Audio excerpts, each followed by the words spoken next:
स्वागत है विद्यार्थियों पैरावेट के डिजिटल प्लेटफॉर्म पर। और काफ़ी लंबे समय बाद हम ऑनलाइन क्लासेस और लाइव क्लासेस दोनों शुरू कर रहे हैं। लाइव क्लासेस कल से आपको रेगुलर दी जाएंगी। समय आपको मैसेज कर दिया जाएगा पैरावेट के एप्लीकेशन पर, और जो रिकॉर्डेड क्लासेस हैं वो ऐप में डाल दी जाएंगी।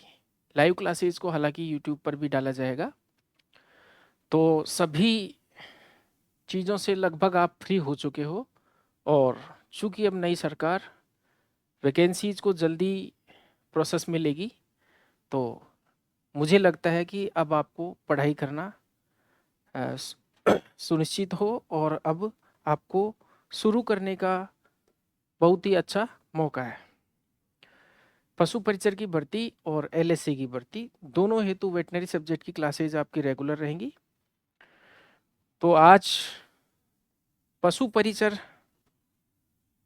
के लिए हम कुछ जनरल साइंस के, या फिर यूँ कहे veterinary subject plus general science, दोनों में कॉमन कुछ टॉपिक्स हैं, उनको अपन डिस्कस करते हैं।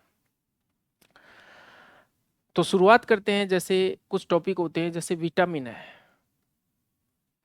ये विटामिन वाला जो टॉपिक है, ये किसी भी एंगल से पूछा जा सकता है, चाहे ये वेटनरी सब्जेक्ट से पूछ लें या फिर जनरल साइंस के पॉइंट ऑफ व्यू से पूछ लें। तो विटामिन के बारे में हम डिस्कस करते हैं, क्या होते हैं विटामिन। देखिए, विटामिन्स को पहले ये विटामिन नाम नहीं दिया गया था, इनको भोजन के आवश्यक कारक कहा जाता था। भोजन के आवश्यक कारक, देखिए नाम से स्पष्ट होता है। कोई ऐसे फैक्टर होते हैं फूड में, भोजन में कोई ऐसे कारक होते हैं जो ऊर्जा तो प्रदान नहीं करते, एनर्जी तो नहीं देते, लेकिन मेटाबॉलिक एक्टिविटीज के लिए, उपापचयी क्रियाओं के लिए, शरीर की गतिविधियों को संचालित करने के लिए वो आवश्यक होते हैं। ऊर्जा नहीं देते, परंतु वो भोजन में उनका होना, उनकी उपस्थिति होना बहुत ही आवश्यक है। इसलिए विटामिन्स को क्या कहा गया? असेसरी फूड फैक्टर्स या भोजन के आवश्यक कारक कहा गया। फुंक ने ये शब्द विटामिन दिया था। फुंक नामक वैज्ञानिक ने, फुंक ने विटामिन नाम दिया इनका। और ये जो विटामिन है, कौन सी भाषा का शब्द है? ये लैटिन भाषा का शब्द है। लैटिन भाषा का शब्द है।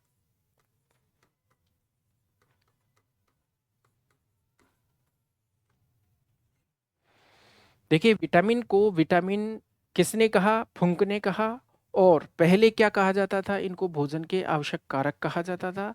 क्योंकि जैसे हम बात करें एक बीमारी जिसको हम स्कर्वी कहते हैं, जिसको हम सेलर्स डिजीज भी कहते हैं, नाविकों का रोग। पुराने समय में नाविक जब लंबी दूरी तय करते थे समुद्र में, तो दूसरे किनारे पर पहुंचने में उनको कई महीने या वर्ष लग जाते थे। परिस्थितियों के कारण, या पर्यावरणीय परिस्थिति, जैसे समुद्र में मौसम खराब हो गया, या फिर लंबी दूरी की यात्राएं रहती थी यूं कहे, या जहाज जो है कम स्पीड में चलते थे, ये समझ लेते हैं अपन। तो लंबे समय तक जब ताज़ा फल और सब्जियां नहीं उपलब्ध हो पाती थी नाविकों को, तो उनके रत स्कर्वी जो रोग है वो हो जाता था। मीन्स मसूड़े फूले हुए मिलते थे दूसरे किनारे। मसूड़ों से ब्लीडिंग, जिसको हम ब्लीडिंग गम्स डिजीज भी बोलते हैं, तो उसको सेलर्स डिजीज भी कहते हैं। तो इस तरह से वैज्ञानिकों ने ये निष्कर्ष निकाला कि कोई ना कोई ऐसा पदार्थ होता है भोजन में जो आवश्यक होता है, और उनको क्या कहते हैं? विटामिन्स। तो विटामिन जो शब्द है, कौन सी भाषा का शब्द है? लैटिन भाषा का। और विटामिन को विटामिन किसने कहा? फुंक ने। अब एक वैज्ञानिक का नाम और आता है जिसको कहते हैं हाफकिंस। तो अगर आपसे प्रश्न पूछा जाए विटामिन की खोज किसने की, विटामिन की खोज, तो खोज का श्रेय दिया जाता है हाफकिंस ने, हाफकिंस को। तो यहां पर चूंकि ये फुंक जो नाम है या फंक है, ये काफी प्रचलित है, इसलिए बच्चा यहां पर ये गलती कर देता है। विटामिन की खोज में वो डायरेक्ट आंसर देता है फंक। ये कॉमन गलती है, कॉमन मिस्टेक है, क्योंकि फंक ज़्यादातर बुक्स में इजीली मिल जाता है, हॉपकिंस नहीं मिल पाता। तो ये ध्यान रखना, आपको विटामिन की खोज पूछे तो आपको देना है आंसर हॉपकिंस, और फंक ने नाम दिया था। ये ऊर्जा प्रदान नहीं करते, ऊर्जा नहीं देते, लेकिन उपापचयी क्रियाओं के लिए आवश्यक होते हैं, उपापचयी क्रियाओं के लिए आवश्यक होते हैं। मेटाबॉलिक रिएक्शंस के लिए, उपापचयी क्रियाओं के लिए आवश्यक है। कौन? विटामिन। यानी इनकी कमी से कोई ना कोई रोग हो जाएगा, उसको हम कहेंगे डेफिशिएंसी डिजीज, यानी कमी के रोग, यानी विटामिन की कमी से। अब आपको पता है विटामिन को हम वर्गीकृत करेंगे, कई प्रकार के विटामिन होते हैं, उनको हम डिटेल में जानेंगे, लेकिन हम यूं कह सकते हैं कोई भी विटामिन किसी न किसी बीमारी से जुड़ा हुआ है, उसकी कमी के कारण कोई न कोई बीमारी हो जाती है। अगर हम विटामिन के अध्ययन की बात करें तो विटामिन के अध्ययन को कहते हैं विटामिनोलॉजी। विटामिनोलॉजी। और विटामिन की कमी से भोजन में, या यूं कहे विटामिन की पूर्ण अनुपस्थिति एविटामिनोसिस कहलाती है। भोजन में विटामिन की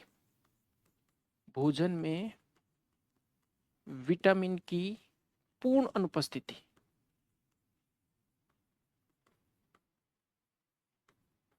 या यूं कहें पूर्ण अनुपस्थिति के कारण क्या कंडीशन पैदा हो जाती है, उसको बोलते हैं एविटामिनोसिस। ये टर्म है, विटामिन की एब्सेंस को क्या कहेंगे? एविटामिनोसिस। वापस देख लेते हैं, विटामिन को भोजन के आवश्यक कारक कहते हैं, एसेसरी फूड फैक्टर्स कहते हैं। फंक ने ये नाम दिया था, लैटिन भाषा का ये शब्द है। विटामिन की खोज का श्रेय दिया जाता है हॉपकिंस को। एनर्जी नहीं देते, ऊर्जा नहीं देते, लेकिन मेटाबॉलिक रिएक्शन शरीर की उपभोज्य क्रियाओं के लिए आवश्यक होते हैं।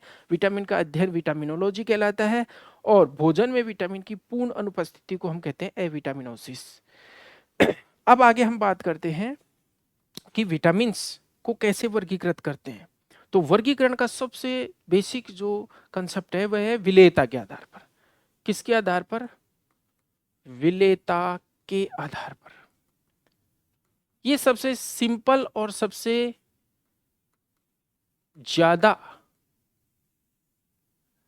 जाना जाने वाला वर्गीकरण है। वैसे अगर डीप में जाएं हम, तो जैसे बायोकेमिस्ट्री में रासायनिक दृष्टि से भी विटामिन्स को वर्गीकृत करते हैं, और डिटेल में कई तरह से वर्गीकृत करते हैं, लेकिन सिंपली जो क्वेश्चन अपर लेवल से उठता है ये यही उठता है, कौन सा विटामिन किस में सोल्यूबल है।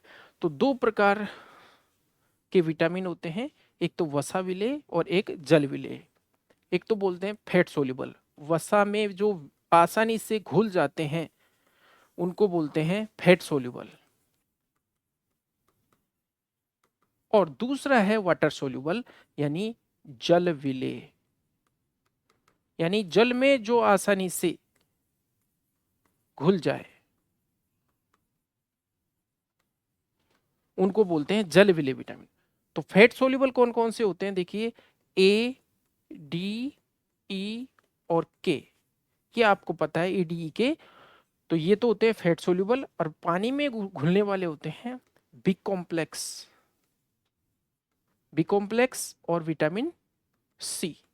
देखिए, विटामिन सी तो अपने आप में एक अकेला विटामिन है, इसका रासायनिक नाम होता है एस्कॉर्बिक एसिड। तो ये तो एक सिंगल विटामिन हो गया, इसमें कोई टाइप्स नहीं होती। बी कॉम्प्लेक्स में कई प्रकार के विटामिन होते हैं, आपको पता है। बी कॉम्प्लेक्स लगा दिया, यानी कि इसमें कई प्रकार के विटामिन आ गए। B1 है, B2 है, B3 है, B5 है, कॉमन वाले लिख लेते हैं, B6 है, B9 है, वैसे B7 भी होता है, B12 है, इस तरह से।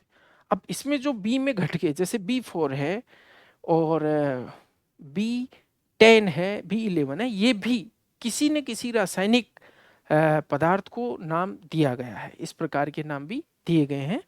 जैसे पाबा होता है, पैरामिनोबेंजी, उसको बेंजोइक एसिड, उसको अपन B10 भी कहते हैं। तो ये इस तरह से अपन कॉमन विटामिन की बात करते हैं। तो सबसे पहले सभी का रासायनिक नाम देख लेते हैं, क्या क्या नाम होते हैं।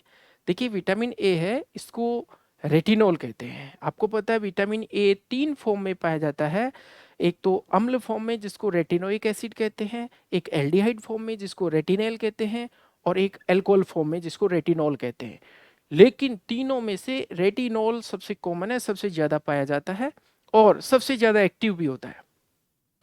डी की बात करें तो आपको पता है सबसे कॉमन जो है वो इसका D3 फॉर्म होती है। वैसे दो प्रकार की फॉर्म फेमस है, D2 और D3। D2 को बोलते हैं अर्गे कैल्सीफेरॉल और D3 को बोलते हैं कोले कैल्सीफेरॉल। बात अपन विटामिन ई की करते हैं तो इसमें टोकोफेरॉल आते हैं। अब देखिए इसमें भी अल्फा टोकोफेरॉल है, बीटा है, इस तरह से कई प्रकार के टोकोफेरॉल्स पाए जाते हैं। के वाला भी जो विटामिन है इसके भी तीन फॉर्म है, K1 K2 और K3। K1 अपन फाइलोक्विनोन बोलते हैं, K2 मेनाडायोन और K3 जो होता है मेनाक्विनोन। तो इस तरह से मोस्ट कॉमन जो है इनके अपन पढ़ लेंगे फॉर्म्स जो पूछे जाते हैं एग्जाम में। बी कॉम्प्लेक्स में देखिए B1 है, इसको अपन थाइमिन भी बोलते हैं, इसका केमिकल नेम। B2 है, इसको अपन राइबोफ्लेविन भी बोलते हैं। B3 है, इसको निकोटिनिक एसिड या नियासिन भी बोलते हैं। B5 है, इसको अपन पेंटाथेनिक एसिड भी बोलते हैं। B6 है, इसको पायरिडॉक्सिन बोलते हैं। B7 जो है ये बायोटीन कहलाता है। और आपको B7 का पता होगा सल्फर कंटेनिंग है। वैसे B1 और B7 दोनों में सल्फर पाई जाती है और दोनों ही बालों की ग्रोथ के लिए आवश्यक होते हैं या सहायक होते हैं। B9 जो है इसको फोलिक एसिड भी कहते हैं और B12 है वो साइनोकोबालामिन होता है। अब अपन डिस्कस कर लेते हैं एक एक को। सबसे पहले हम पढ़ने वाले हैं विटामिन ए। तो विटामिन ए के बारे में हम जानकारी जुटाते हैं जो एग्जाम की दृष्टि से इंपॉर्टेंट है। विटामिन ए, देखिए विटामिन ए जैसा नाम से पता चल रहा है, विटामिन ए जो है ए फर्स्ट नंबर पे आने वाला विटामिन हो गया ये विटामिन ए। अल्फाबेट में ए सबसे पहले आता है तो यूं कहें काफी इंपॉर्टेंट है, बहुत ही इंपॉर्टेंट है शरीर के लिए। वसा विलेय है तो ये वसा वाली चीजों में पाया जाएगा, जैसे घी है, तेल है, इनमें पाया जाएगा। स्रोत हैं इसके, मुख्य स्रोत जो है ये है गाजर, गाजर और हरी पत्तेदार सब्जियां। इसके अलावा चूंकि ये वसा विलेय होता है तो फैट वाली चीजों में जैसे सार्क लिवर ऑयल है, प्रचुर स्रोत है, कॉड लिवर ऑयल है, उसमें भी विटामिन ए अच्छा पाया जाता है। यानी यकृत यानी लीवर, लीवर के अंदर इसका भंडारण होता है, शरीर में स्टोर होता है। शरीर में विटामिन ए का स्टोरेज होता है लीवर। आंखों की हेल्थ के लिए, त्वचा की हेल्थ के लिए बहुत ही बढ़िया रहता है, अच्छा रहता है। कमी के कारण विभिन्न बीमारियां हो जाती हैं। तो जानते हैं अपन विटामिन ए के बारे में। तो विटामिन ए का जो रासायनिक नाम है, सबसे पहले अपन लिख लेते हैं इसका रासायनिक नाम। रासायनिक नाम पता है आपको, रेटिनॉल।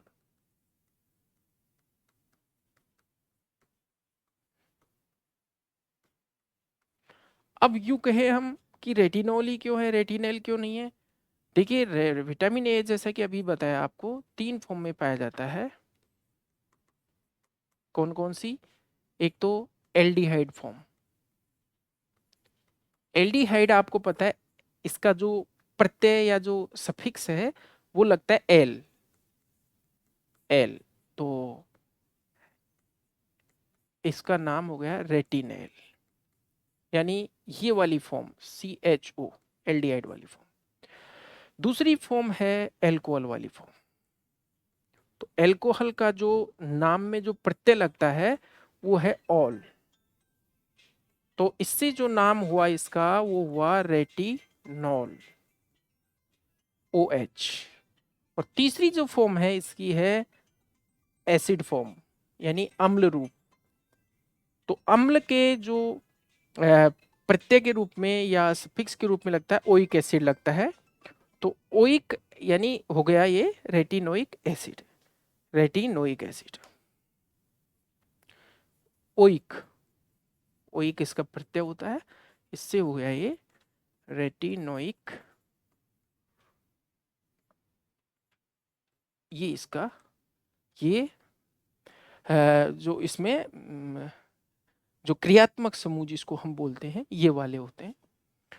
तो विटामिन ए है, इसका रासायनिक नाम हो गया, चूंकि सबसे ज्यादा मात्रा में कौन सी फॉर्म में पाया जाता है, एल्कोहल फॉर्म में, तो इस वजह से ये इसका रासायनिक नाम हो गया। कॉमनली हम रेटिनॉल के नाम से जानते हैं। अगर हम बात करें कि ये किससे बनते हैं, तो इसका जो पूर्ववर्ती पदार्थ है, प्रिकर्सर जिसको बोलते हैं, पूर्ववर्ती, पूर्ववर्ती यानी जिससे ये बनता है, तो उसको हम बोलते हैं कैरोटीन। कैरोटीन जो वर्णक होता है, ये कैरोटिनॉइड श्रेणी का एक वर्णक है। कैरोटिनॉइड में बहुत सारे आते हैं, जैसे ल्यूटिन है, इस तरह के काफी वर्णक आते हैं, कैरोटीन है, जेंथिन्स हैं, ये सब आते हैं। लेकिन बाकी किसी भी वर्णक में ये क्षमता नहीं होती कि वो विटामिन ए में बदल जाए, सिर्फ कैरोटीन में ये क्षमता होती है। कैरोटीन में भी बीटा कैरोटीन मेनली, कैरोटीन में भी कई होते हैं, अल्फा बीटा इस तरह से। तो बीटा कैरोटीन जो सबसे कॉमन है, कॉमन फॉर्म होती है इसकी बीटा कैरोटीन। तो बीटा कैरोटीन वाला जो वर्णक है, ये लिवर में किस में बदल जाता है, यकृत में किस में बदल जाता है, ये बदल जाता है रेटिनॉल में, यानी विटामिन ए में। अब देखो यहां से आपको कुछ चीज समझ में आएगी। गाय के दूध का हल्का पीला जो रंग होता है, वो कैरोटीन की उपस्थिति के कारण होता है। और गाय के लीवर में ये क्षमता नहीं होती कि वो कैरोटीन को विटामिन ए में बदल दे, यानी कि शरीर में, मांसपेशियों में, ब्लड में कैरोटीन वर्णक वैसे के वैसे पाया जाता है। ये दूध में भी वैसे के वैसे उतर जाता है। इस वजह से जो दूध का पीलापन है देसी गाय में मेनली, उसका कारण है क्या, कैरोटीन वर्णक की उपस्थिति।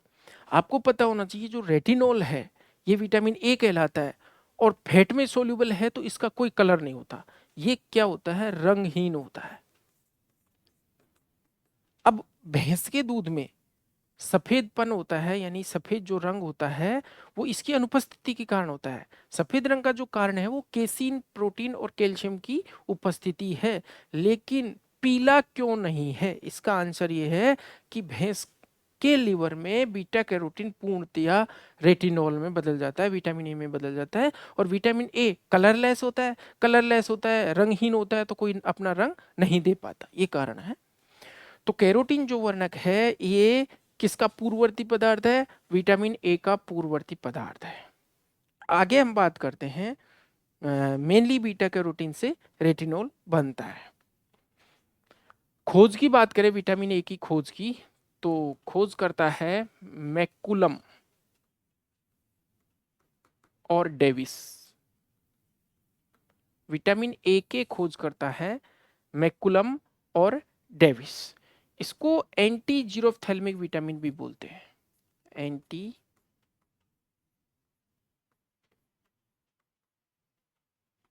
जीरोफ्थैल्मिक।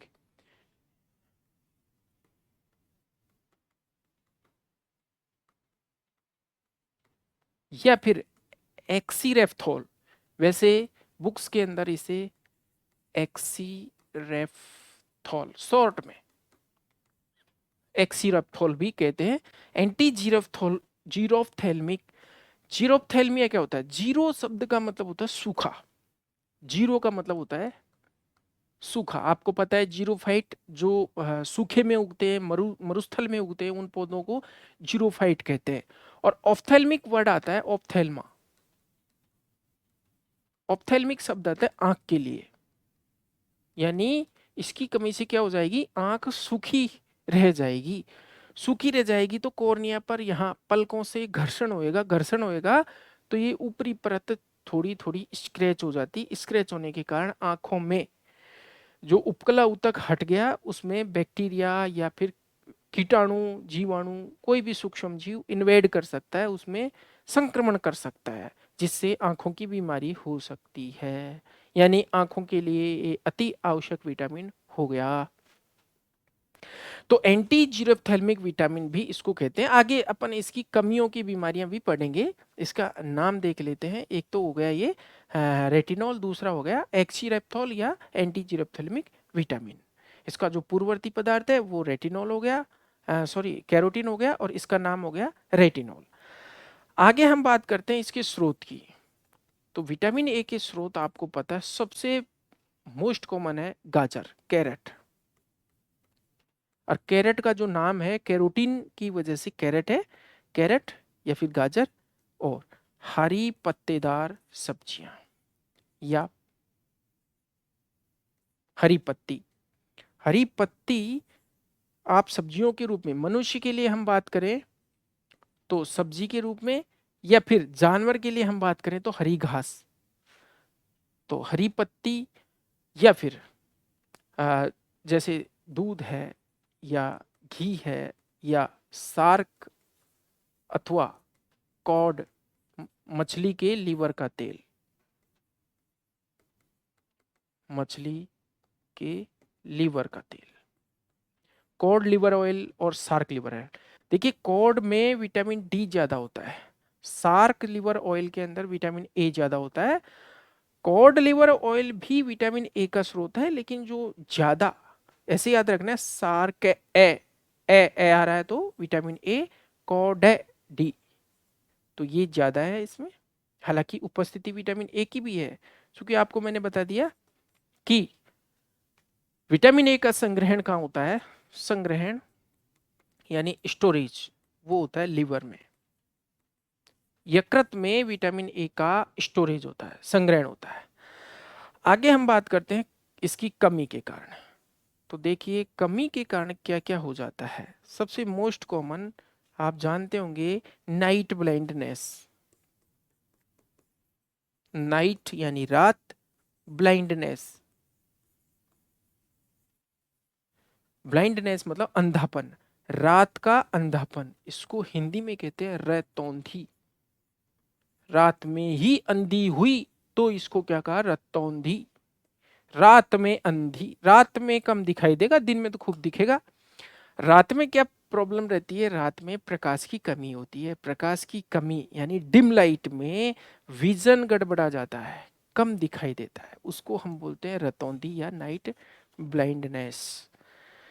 तो कमी के कारण सबसे मोस्ट कॉमन रतौंधी रोग हो गया। अब ये रतौंधी रोग का क्या कारण हुआ, क्यों हुआ ये, तो देखिए इसको समझते हैं, ये रतौंधी रोग हुआ क्यों। आपको पता है जो विटामिन ए है ये किसके संश्लेषण के लिए आवश्यक है, ये रोडोप्सिन के संश्लेषण, रोडोप्सिन, रोडोप्सिन के संश्लेषण के लिए आवश्यक है। और आपको पता है ये रोडोप्सिन विटामिन है, ये इसमें ऑप्सिन प्रोटीन पाई जाती है, ऑप्सिन प्रोटीन।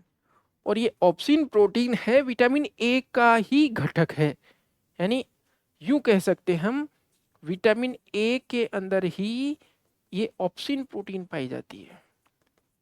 तो ऑप्सिन प्रोटीन से बना रोडोप्सिन, और रोडोप्सिन जो है ये क्या काम करता है, ये इसके संश्लेषण को प्रेरित करता है। सॉरी, विटामिन ए किसके संश्लेषण को, रोडोप्सिन के संश्लेषण।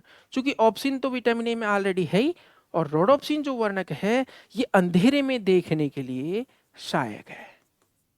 अंधेरे में, अंधेरे में यूं कह दे कम प्रकाश में, यहां कम प्रकाश का मतलब भी अंधेरा ही है।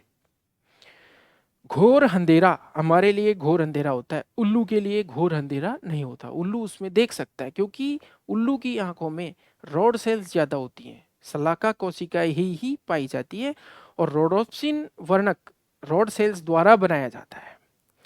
अपनी आंखों में दोनों प्रकार की सेल्स होती हैं, दोनों प्रकार की कोशिकाएं होती हैं, कॉन सेल्स और रॉड सेल्स।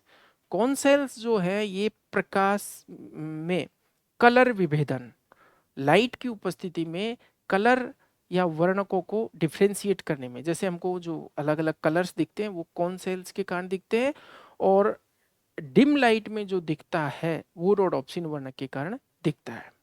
और आपको एक चक्र भी पता होगा आंखों का, कि जैसे ही हम अंधेरे से अचानक उजाले में जाते हैं या उजाले से हम अचानक अंधेरे में जाते हैं, तो कुछ सेकंड्स के लिए हमें दिखाई नहीं देता प्रॉपर रूप से। जैसे हम अंधेरे से उजाले में जाएंगे तो आंखें बंद होने लग जाएंगी और इतना प्रकाश सहन नहीं होगा। या फिर यूं कहें, उजाले से अचानक अंधेरे कमरे में जाएंगे तो थोड़ी देर तो हमें कुछ नहीं दिखाई देगा, थोड़ी देर बाद धीरे धीरे धीरे धीरे चीजें हमें दिखाई देने लगती है। उसका कारण क्या है कि ये जो रासायनिक क्रिया आंखों में होती है, रासायनिक क्रिया में कुछ क्षण लगता है, कुछ सेकंड्स लगता है। अगर मान लीजिए तंत्रिका तंत्र का रोल यहाँ पर होता तो तुरंत, क्योंकि नर्वस सिस्टम का जो है फास्ट एक्शन होता है वहाँ पर, आंखों के अंदर रासायनिक क्रिया में कुछ सेकंड्स लग जाते हैं। तो देखिए कैसे होता है, ये देख लेते हैं। अंधेरे में क्या होता है, ये रोडोप्सिन वर्णक बन जाता है। कहाँ पर? अंधेरे में। और ये बनता किससे है? रेटेनिन और ऑप्सिन से।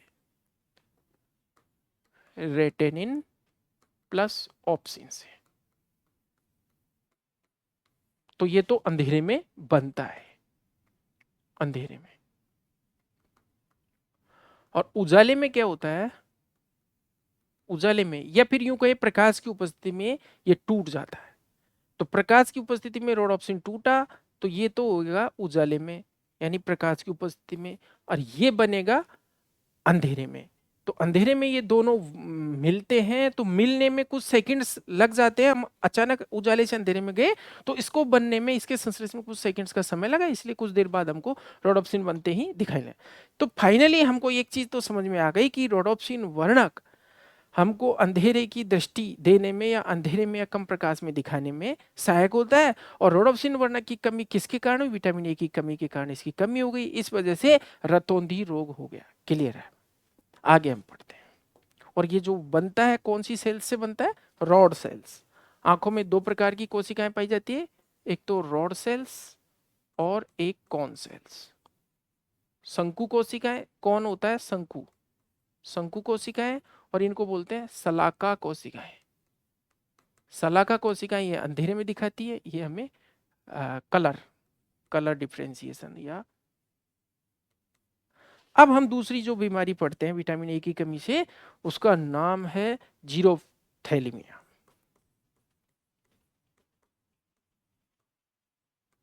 जीरो अभी जस्ट बताया था मैंने, जीरोथैलेमिया। जीरो का मतलब होता है सूखा, मरुद भी जीरोफाइट्स को कहते हैं अपन। जीरो का मतलब होता है सूखा। ये आई है, ये आपको पता आई बाल, आई बाल के कांटेक्ट में ऐसे सीलियरी मसल्स होती हैं, सीलियरी पेशियां। इसको क्या है, 6 ऐसी पेशियां होती हैं जो इसको घुमाती हैं ऐसे इधर उधर। हमारी आंखों का जो ये गोलक है, नेत्र गोलक, आई बाल, ये इधर उधर घूमता है। और घूमने के दौरान आपको पता है कोई चीज ऐसे बार बार घूमेगी तो यहाँ पर घर्षण होता है। तो आंखों की पलकों में और इस गोलक के बीच में घर्षण होता है। तो इस घर्षण को कम करने के लिए आंख में एक तरल पदार्थ सा ऐसे सीक्रेट होता रहता है। तो इससे क्या होता है? ल्यूब्रिकेशन होता रहता है। ल्यूब्रिकेशन मतलब चिकनाई मिलती रहती है, चिकने में ऐसे आराम से घूम लेता है, कोई घाव वगैरह नहीं होता। जब विटामिन ए की कमी हुई तो आंखें कैसी रहेगी? सूखी, ड्राई हो गई है। तो ड्राई में जब ये बार बार गोलक तो घूमेगा, क्योंकि आपको पता है ये अनैच्छिक क्रिया है। कोई भी चीज हमको इधर देखनी, इधर देखनी, हम ज्यादा सोच के नहीं देखते, ऑटोमेटिक ये चलता रहता है। तो जब ये फ्रिक्शन होएगा, फ्रिक्शन होएगा तो ऊपर बिल्कुल पतली सी एपिथेलियम की परत होती है। एपिथेलियम की परत में स्क्रैच आएंगे। ये मान लो एपिथेलियम की परत है, इसमें क्या आ गए? स्क्रैच आ गए। स्क्रैच आ गए तो आपको पता है उपकला उत्तक एक परत बनाता है, सुरक्षात्मक आवरण बनाता है। ये सुरक्षात्मक आवरण हट गया तो यहाँ पर आ गई क्या? बैक्टीरिया या फिर कीटाणु, जिन्होंने आंख में क्या कर दिया? संक्रमण। जैसे हम जिसको बोलते हैं आंख दुखने आ गई, या फिर इस तरह का शब्द अपन गांव में यूज करते हैं, दुखने लग गई, इस तरह के। और आंखों में सिक्रेशंस है। और साइड में यहाँ पर इनर कैंथस में आपको मिलेंगे कचरा, जिसको हम बोलते हैं आई का सिक्रेशन सॉलिड हो जाता है, ठोस। तो इसको बोलते हैं हम जीरोफ्थैल्मिया। तो जीरो का मतलब सूखा, ऑफ्थैल्मिया मतलब आंख, आंख का कैसे? सूखा। यानी आंखों के स्वास्थ्य के लिए विटामिन ए आवश्यक है। आपसे सिंपल सा प्रश्न पूछ लिया, आंखों के स्वास्थ्य के लिए कौन सा विटामिन आवश्यक है? आंखों के स्वास्थ्य के लिए कौन सा विटामिन आवश्यक है? विटामिन ए आवश्यक है। क्लियर है? इसके अलावा जैसे हमने जीरोफ्थैल्मिया समझा, एक त्वचा की बीमारी हो जाती है। अब यहां पर एक इंपोर्टेंट पॉइंट मैं आपको बता देता हूं, इंपोर्टेंट लगा के। आप लिख सकते हो विटामिन ए उपकला ऊतक की मरम्मत के लिए आवश्यक है। उपकला ऊतक की मरम्मत करता है, या फिर उपकला ऊतक के बने रहने, उसके इंटैक्ट बने रहने के लिए विटामिन ए आवश्यक होता है।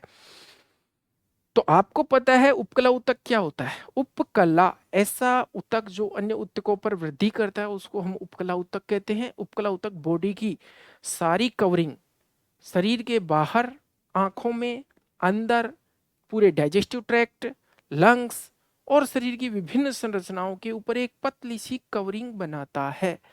अब ये कवरिंग क्या करती है? कवरिंग करती है सुरक्षा का काम करती है, प्रोटेक्शन का काम करती है। बाहर से कोई कीटाणु डायरेक्ट हमला करके घुस नहीं सकता। तो जब उपकला ऊतक को कौन रिपेयर कर रहा है? Vitamin A. तो यानी विटामिन ए की कमी हो गई तो उपकला ऊतक कटा फटा रह जाएगा। कटा फटा रह जाएगा तो उसमें कीटाणु घुस जाएंगे, जीवाणु घुस जाएंगे। जीवाणु घुस जाएंगे तो उसमें संक्रमण हो जाएगा। यानी कि विटामिन ए को एंटी इन्फेक्टिव विटामिन भी कहते हैं, यानी संक्रमण रोधी विटामिन कहते हैं। तो देखिए उपकला ऊतक की मरम्मत करता है या उपकला ऊतक को बनाए रखता है। इस वजह से विटामिन ए को एक नाम और दे दिया, anti infective vitamin. Anti infective vitamin कहते हैं। तो इंपॉर्टेंट बात हो गई, विटामिन ए को एंटी इन्फेक्टिव विटामिन भी कहते हैं। ये उपकला ऊतक की मरम्मत करता है, और उपकला ऊतक की मरम्मत टाइम टू टाइम होती रहे तो संक्रमण नहीं होता, और विटामिन ए की कमी से संक्रमण हो जाता है। तो संक्रमण रोधी विटामिन भी इसको हम बोलते हैं, एंटी इन्फेक्टिव विटामिन।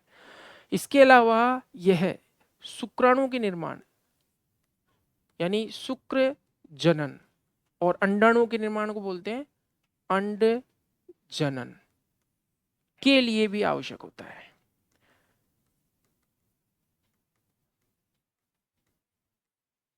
अब यहां पर देखिए रिप्रोडक्टिव हेल्थ यानी जनन स्वास्थ्य के लिए भी विटामिन ए आवश्यक होता है।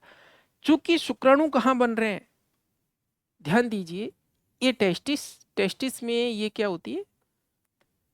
शुक्र जनन नलिका है, जिनको हम सेमिनिफेरस ट्यूब्यूल्स बोलते हैं। सेमिनिफेरस ट्यूब्यूल्स की जो इनर लाइनिंग है, आंतरिक जो लेयर है, ये कवरिंग है, ये बनी होती है जनन उपकला की। जनन उपकला। अब आ गया उपकला। अब उपकला है तो विटामिन ए जरूरी है। यानी इस शुक्र जनन नलिका की आंतरिक परत में उपकला ऊतक की अच्छी ग्रोथ के लिए, या फिर उसके बने रहने के लिए, या फिर शुक्राणु के निर्माण के लिए, अंडाणु के निर्माण के लिए भी विटामिन ए आवश्यक है। यानी विटामिन ए की कमी से प्रजनन संबंधी समस्या जैसे शुक्र जनन नहीं हो पाना, या कोई डिफेक्ट होना, या अंड जनन नहीं हो पाना, या कोई डिफेक्ट होना, इस तरह की समस्या आ जाती है। यानी स्पर्मेटोजेनेसिस और ooजेनेसिस, शुक्र जनन और अंड जनन के लिए भी विटामिन ए आवश्यक होता है। इसके अलावा आंख में एक समस्या हो जाती है जिसको बोलते हैं बिटॉट्स स्पॉट। ये याद ही रखना है नाम, बिटॉट्स स्पॉट। ये भी समस्या विटामिन ए की कमी के कारण आ जाती है। अब चूंकि हमारे सिलेबस पशुओं से संबंधित है, तो मुर्गी के लिए जो स्पेशल मुर्गी में एक रोग हो जाता है, अभी इसको न्यूट्रिशन के एंगल से भी पूछ सकते हैं, पोषण के एंगल से पूछ सकते हैं। तो मुर्गी में एक रोग होता है, उसको बोलते हैं न्यूट्रिशनल राउप। न्यूट्रिशनल राउप यानी ग्रासनाल की जो आंतरिक सतह होती है वो एक तरह से हट जाती है, या उसकी जो एपिथेलियम है वो एक तरह से ऊपर से हट जाती है। अब यहाँ पर हमने मुख्य जो बात करी है वो करी है विटामिन ए के बारे में।